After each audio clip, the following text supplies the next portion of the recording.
The last Halloween call. Every Halloween, Emma worked the late shift at her town's only convenience store.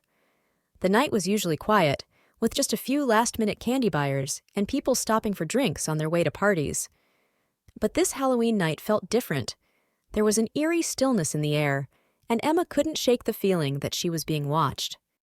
Around midnight, just as she was about to close up, the phone rang. It was unusual to get calls this late, especially on Halloween. She picked up, and all she heard was heavy breathing on the other end. She asked if someone needed help, but there was no answer.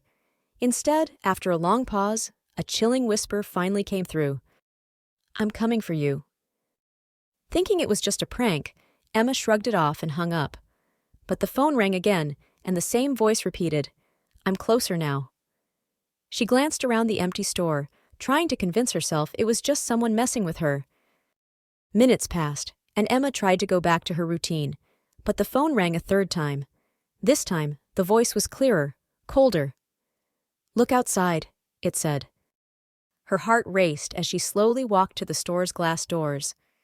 Peering into the parking lot, she saw a figure standing under the flickering streetlight, dressed in a tattered clown costume, face hidden by shadows. She turned back to grab her cell phone, but the store lights flickered and went out. In the dark, her phone rang again. She hesitated, but answered it with a trembling hand. "I'm here," the voice whispered. Emma froze as she heard slow, deliberate footsteps approaching from the back of the store. She couldn't move, couldn't scream. She knew she was alone, or so she thought. In one final moment of courage, she ran out the front door, leaving the phone off the hook, where the line stayed silent, just a faint sound of breathing echoing into the empty store.